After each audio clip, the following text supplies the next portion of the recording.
Hello, and welcome back to the Hollow Knight miniseries, How I Beat Pantheon 5 with all the bindings. Today we'll be going through the soul binding,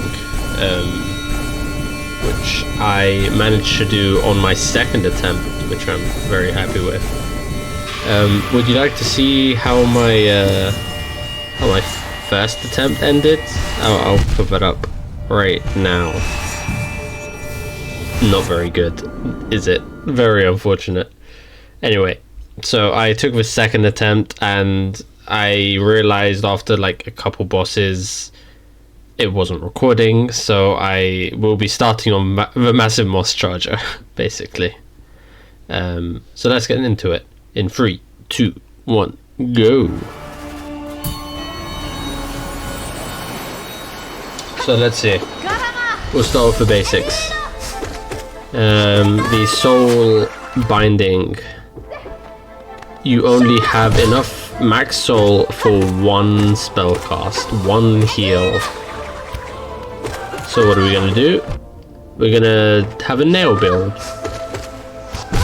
Quick slash, unbreakable strength, long nail. And our secret weapon is going to be quick focus, because the main problem with having soul binding is if you get hit, you really can't heal more than once, so you have to be able to consistently heal throughout a fight. Here I'm doing something very super ill-advised with Corb and just bouncing him down and trying to poke on him. I basically wanted this fight to be over. The main grievance with this challenge was the dream fights, honestly, because you rely so much on spell damage for dream fights to just cheese them and burst them down, you know. So you'll see me using obviously a lot less spells. I play very nail based anyway, so this challenge went a lot quicker. For these early fights I'm not too fussed about my health. I'll try and keep it topped up, but like 3 down isn't too bad.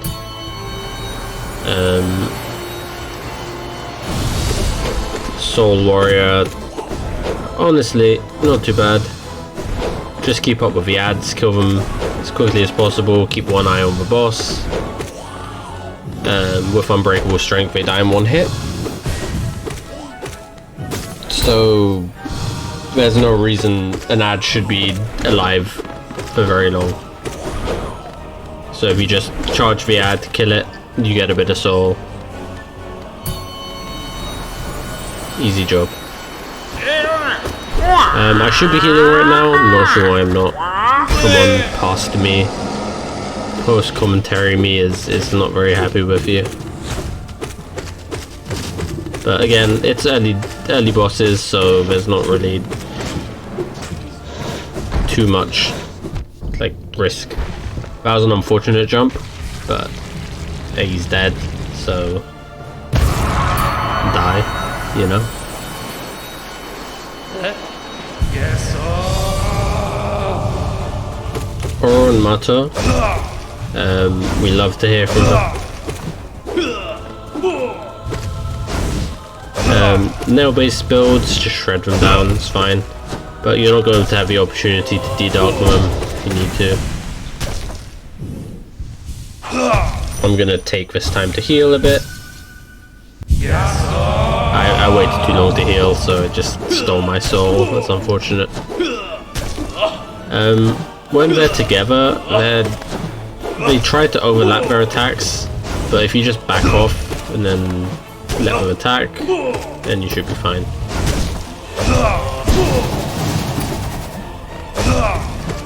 When one is doing a nail art, the other like gets into a defensive stance, and if you hit him, he doesn't attack.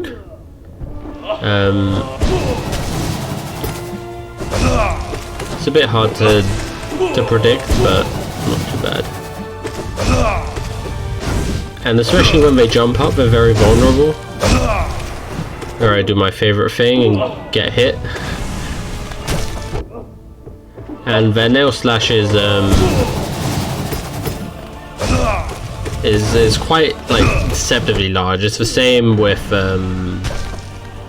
the Watcher Knights. Of course, we bow when we are bowed to. It's a sign of respect. But we will get our rest, get our temporary health, and get back into the fight.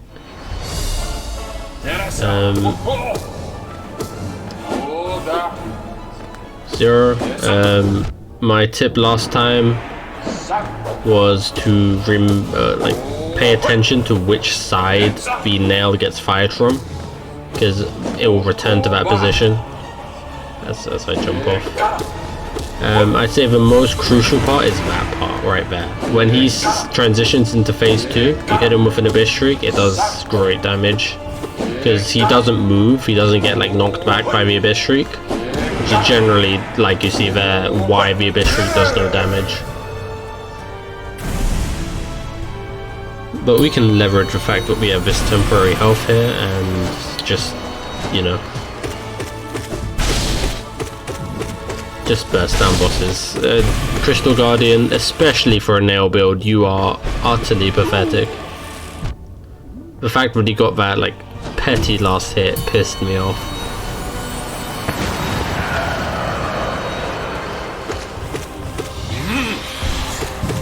Not because I needed the health, but come on now. A free hit on the dash, that's pretty good.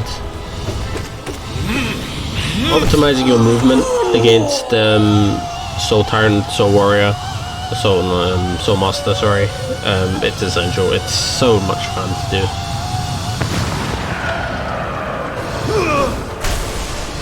I think he's intangible for the first one as well. And here I'm doing the double hits. So when he first teleports in, when he's gonna dive down, he's very low actually, and he moves up. So you can be like, you can swing very early at that guy when he's doing the dash downs. Ob levels is hard because you don't have soul. You don't have any soul to be bursting them down. So I tried to get them down like a bit evenly. He's like on the ground here, so I'm like, just end the fight, just finish it quick as you can. Pushing him away for Abyss Shriek, trying to do damage where I can, and getting the heal. It turned out not too bad in the end, but that can easily destroy runs. Mantis Lord, Sisters of Battle, we love to see it. Every time this fight comes on my screen, I'm having a good time. Especially on a nail build. It's just you guys know my opinions on this fight. It's fun. You shouldn't be healing in this fight in any case. So healing doesn't really matter, so you can use your soul as you wish for spells. And don't get hit easily like that. You're gonna get a rest after this fight, I think, so as long as you get it down, it's fine.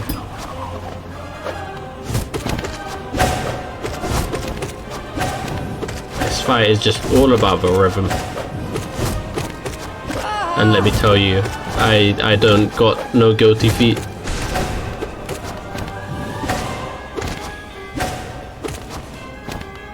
I would really like to know like what sort of testing went into making this fight. Like what was their thought process, what numbers did they tweak, what was like an early version. I'd really be interested in that.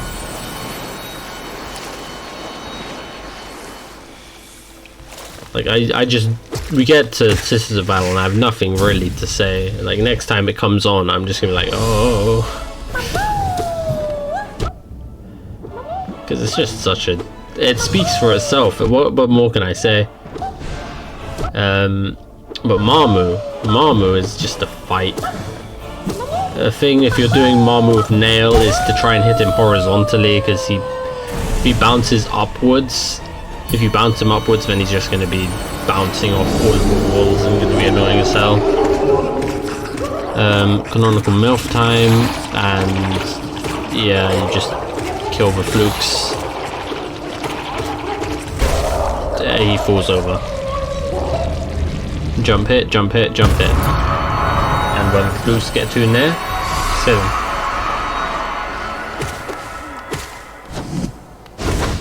him.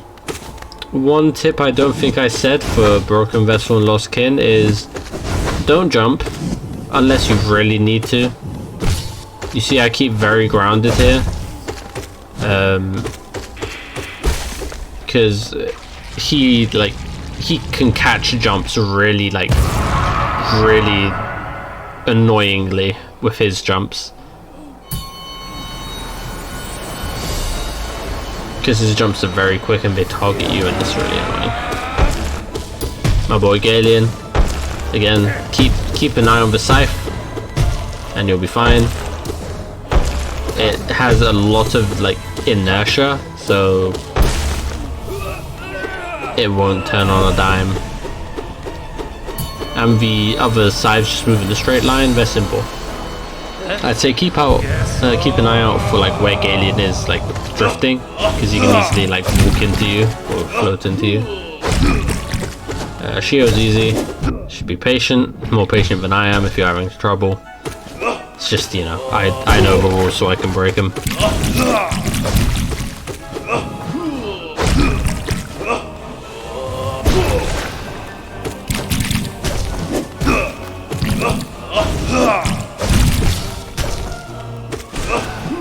I always feel like there should be some better way to DPS Shio, but he's if nothing else, he's really good at making you get a small punish on him, because you can't be too aggressive with him, and you'll just, you know, you'll take damage to his next attack.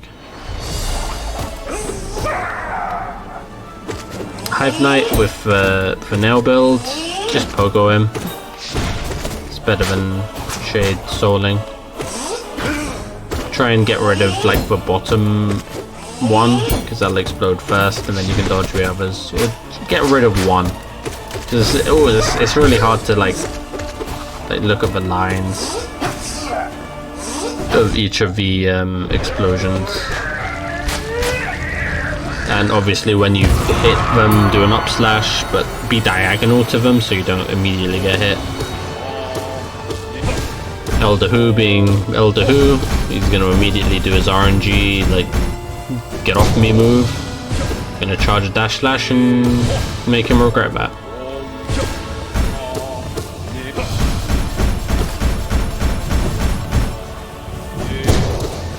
And yep, I feel like the lower health he is, he does that move more, because once you just blitz him, he just does it every other move, and it's annoying. Now collector is real simple. If you have a good nail, you're gonna be very aggressive, get in his face. When he jumps over you, you up slash. You immediately kill every ad that comes out of a jar before it gets a chance to even move.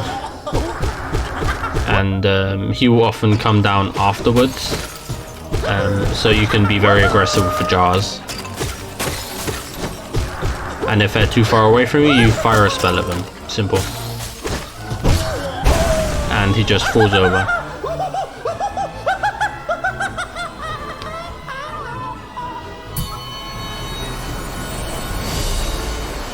Yep. Back to God Tamer.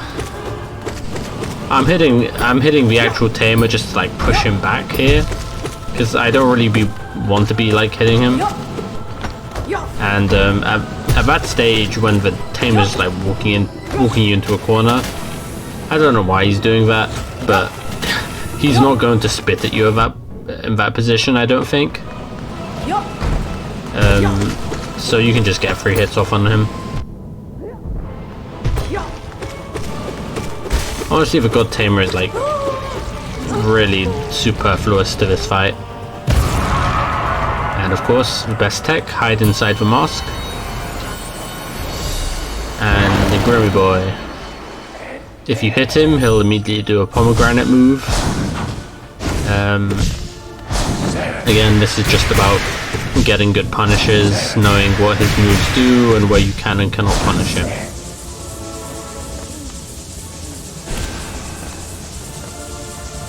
Figuring out where you can go for like Shade Souls or Fireballs, I guess. I'm calling Fireballs, it's easier. Is great.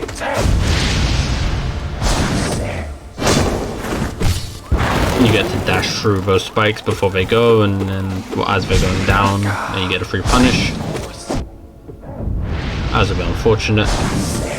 I shouldn't have dashed into him, I guess.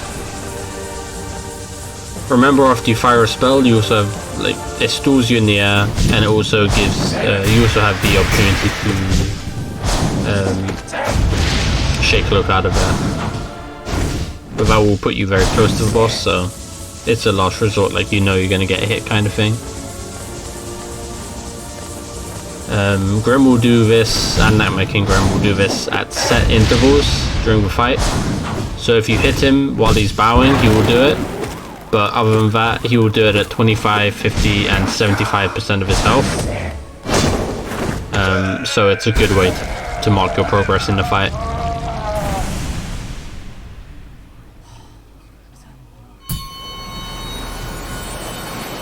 Get a rest after Grim, which I always thought was a bit weird, because it's just Grim.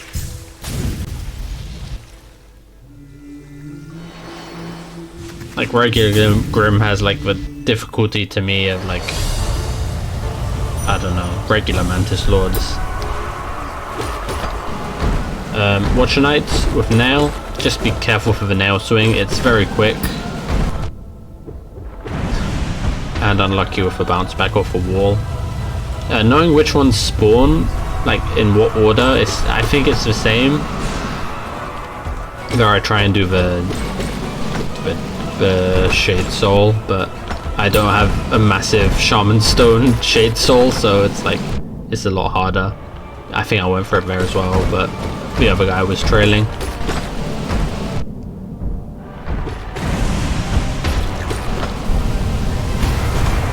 There I definitely wanted to Shade Soul, but I got a D-Dark. Remember, you can Dream Nail if you really need Soul, like the ones that are just getting up. The other ones are on the other side of the map, for the arena, I guess.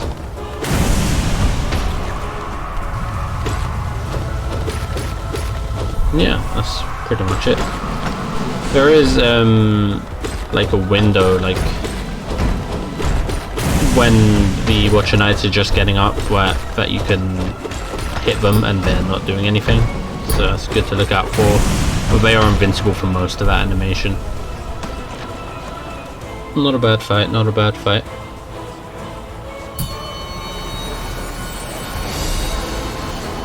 Umu without Soul is a bit annoying, but you know. There I know I don't need Soul, but I'm pushing him away with the Dream Nail there, just buying me a bit of time. Just waiting for things to spawn.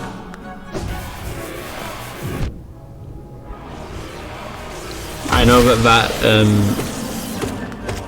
that jellyfish is like very like on top of it, so I didn't bother just hitting it. I knew I could wait until it went over it and down slash it.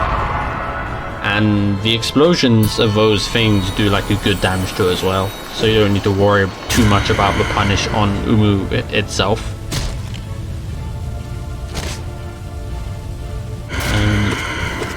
A good tip for Winged Nosk is you can act very quickly out of its like setup animation, like when it first like gives you control of your character after the scream and the transformation.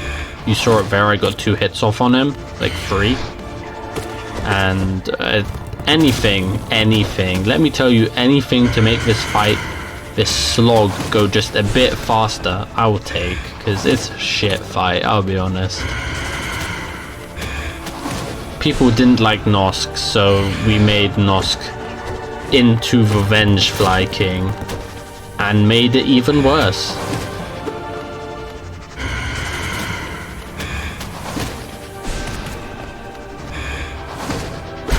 There you go.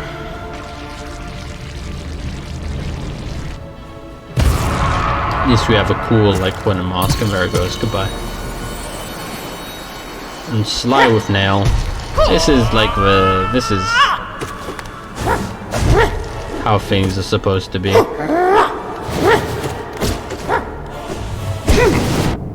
I'm still trying to get that Abyss Shriek just to show you how it works. I'm not very good at it. But it's whatever. I don't need it to beat him. His dash slash is really low to the ground, so it's not very strong. It's the charge slash that really like gets you. Yeah, there you can see it. But I don't have the... If I had the soul to like keep hitting him like that, then it would have been game over. You need to get like directly beneath him. Remember, face away, dash away. Sometimes he'll come in from above, but you just have to react at that point. A lot of Hollow Knight is just do the basics, and that will allow you the leeway to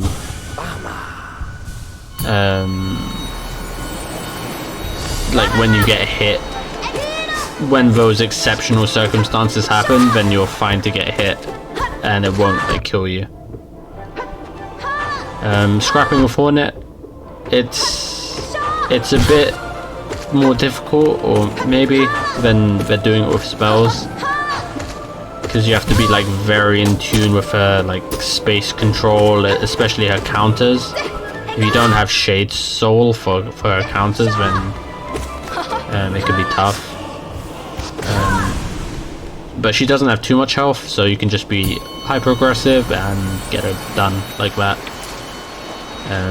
And because I know there's a healing point after Hornet 2, then I'm a bit aggressive. I don't really care too much about the health.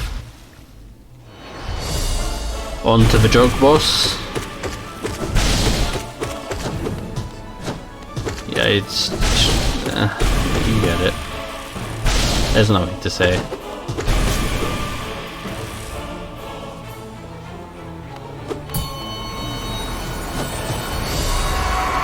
Lost Kin. Here you'll see a bit more of the strategy. I try and jump to kill the ads as quickly as possible, just to give me more room to be aggressive as much as I can. But that is a risk, like keeping airborne like minimum. You can up slash him on his like jump dash, and like just hitting him while he's in a corner, just getting like a lot of hits off on him. He knocks really easy, so yeah, that's him done. This run comes out to a lot faster than the nail binding, because just how much nail damage you do. Maybe I just don't use spells enough. That's definitely true. But yeah, on to No Eyes. And the thing with No Eyes is, I think after you hit her, she has a 50% chance of teleporting. So do not rely on pogoing her consistently, especially if she's like above a vine pit. She's just gonna teleport away and leave you high and dry. Traitor Lord, exactly the same. I don't even care if I take damage at this point. If you get off rhythm, just like regain the focus. And yeah, simple. Unbreakable Strength is just a real game changer.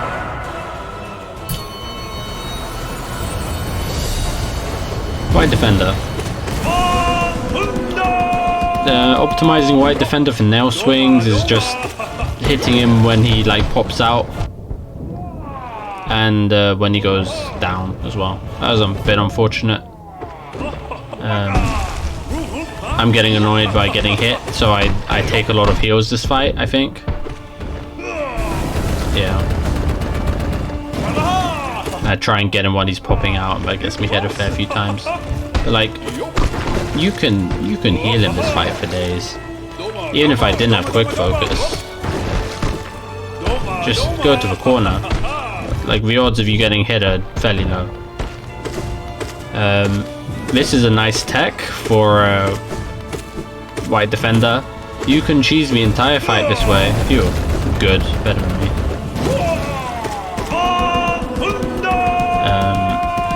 For this second phase, he will go a set distance, then pop out after his first one. So you can sort of predict where he's gonna go. And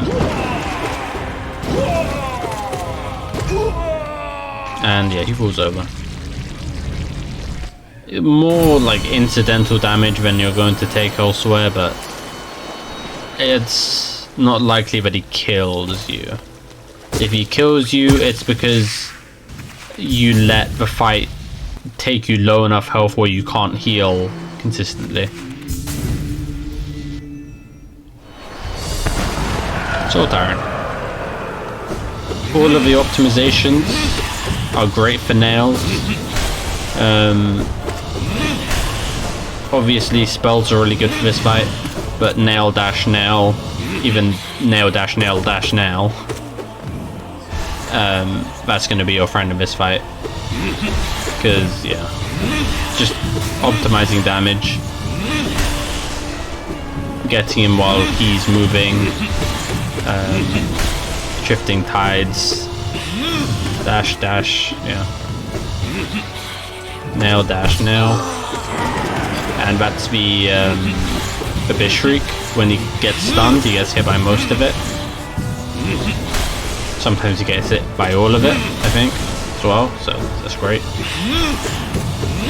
And just being like, you know he's going to teleport to the other side of the arena, so, you know, predict when he's going to teleport to the other side of the arena and dash towards that arena, or that side of the arena, and get an easy punish off.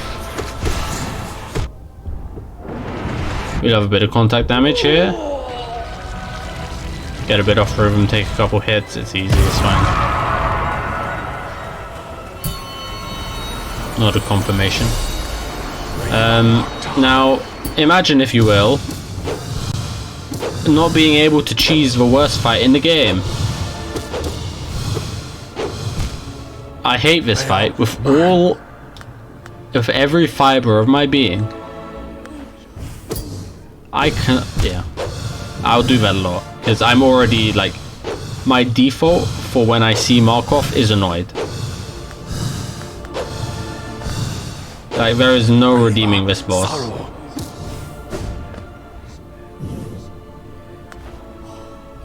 Just get your stray hits in, look out for the Dream Shield, try not to fall into the pit like an idiot. I usually don't fall into the pit quite as much. But yeah, here is the dreaded second phase, but you just have to be patient. Honestly, just wait for him to do that attack. But, you know, knowing him, he's going to do it in the single worst location that he possibly could, meaning I couldn't get my dash slash off. And then I'm just stuck inside of him for a fair amount. But I get enough nail swings to cheese him. And you can see how happy I am, just playing wilding. Jealous fool, you stand no chance. Zote, just for the love of everything, save your soul for the Descending Dark. Like, when you need it as well, because, like, sometimes you'll do it just when you're not sure, like that, and then you won't have it for this, which is a big punish in this fight. That was a very lucky one. Being careful to use my my soul for healing, because then I don't have it for descending dark, and it's a whole thing.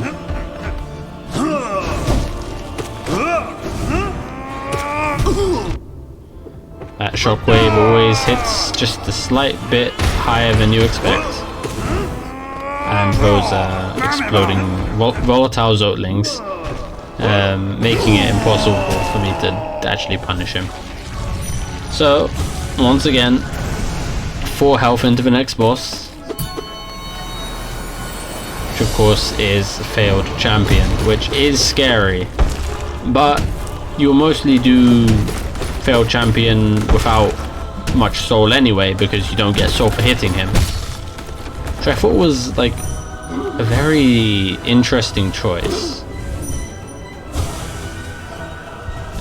because like it's the first boss, so why would the first boss be concerned with like breaking established rules? I don't dislike it, it's just interesting to me, but that's what they decided. Because we have our like really souped up nail though, he does wake up very quickly. I get hit by falling rocks if I'm trying to hit back at him. I'm not sure how that actually hit me, but yeah. I'll take this opportunity to heal.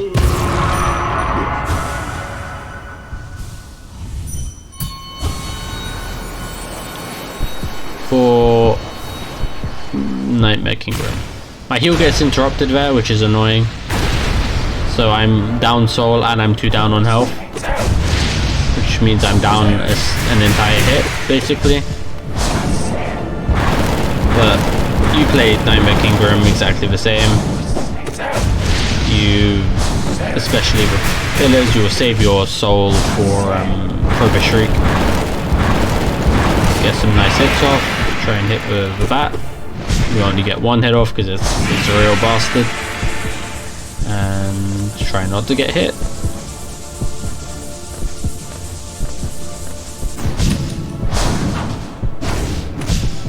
I got 2 pogos off there. That was very greedy. I'm surprised that worked, to be honest. But you take those. Like, even if you're a bit off to the side of him, he doesn't move. Like the main problem with using Bishrik like to the sides of enemies is that they get hit out of it.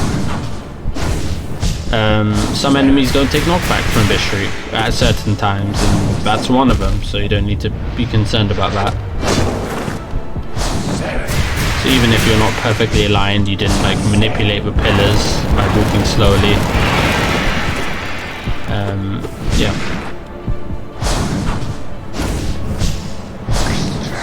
One weird thing about the Pantheons is that regular Nosk isn't in them, I found. Because I was just thinking about like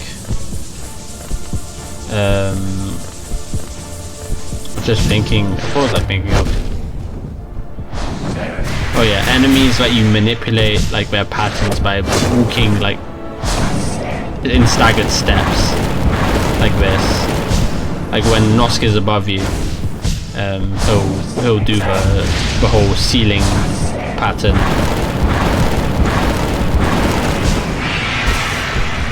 And you have to stagger your steps so you don't lose all of the stage control, basically, that it comes with the stuff dropping on you. But, yeah, it's weird. Anyway, we've been Nightmare King Grim. That last dash that he did was very scary. He was basically dashing horizontally, and it's a tough dodge, but we managed those. And we'll step into Pure Vessel. Pure Vessel isn't too different, at least the way I fight it. I say the main difference is when he does these soul explosions, you can't really cheese him with spells because, well, you don't have spells. One like major punish that I go for in this fight is the spear one. I try and keep next to him because generally right on top of him is like completely safe from spikes, so you can get a few pogos off. See this explosion. Normally I just unload him up with spells, but I only have one.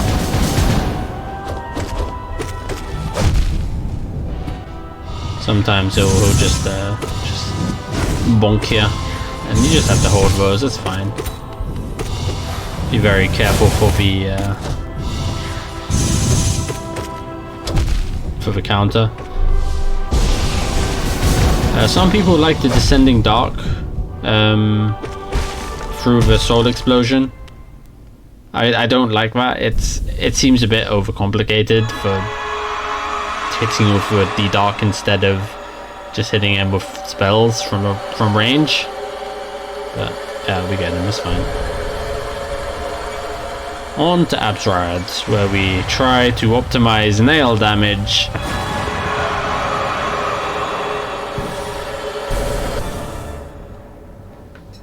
The first phase, it's fine. Jump, double slash. Try and... Yeah. The thing with Absrad is you have to dodge the attacks as quickly as you can, so your Shade Cloak gets up again. You can fit between, as you can see, the small gaps in those, and Descending Dark gets rid of the spikes, which is a great tip. Also, the spikes only do 1 damage, so if you're going to take damage from something, choose spikes.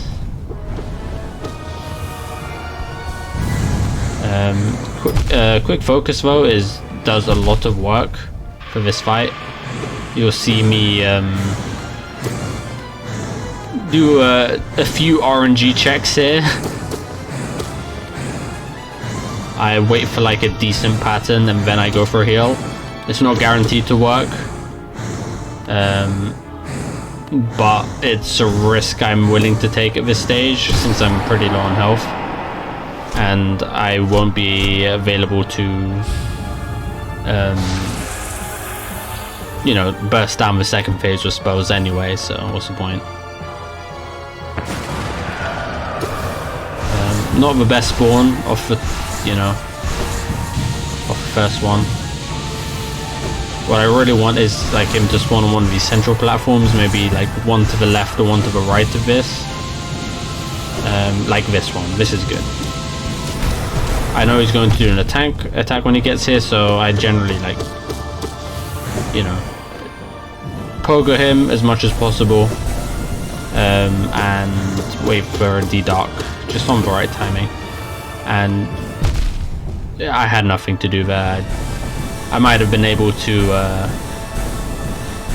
Descending Dark, but it just fried my brain. It's like,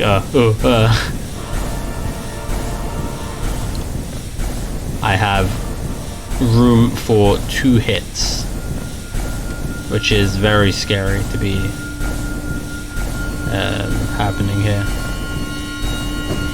See, as he gets more predictable, it's so much easier to actually dodge his stuff.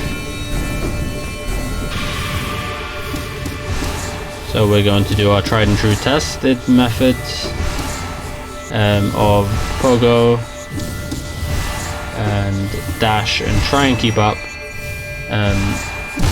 Just like the spikes, falling into the abyss only does 1 damage, so it's rather that than get hit by the balls. Damn. That is how I beat Pantheon 5 with the soul binding.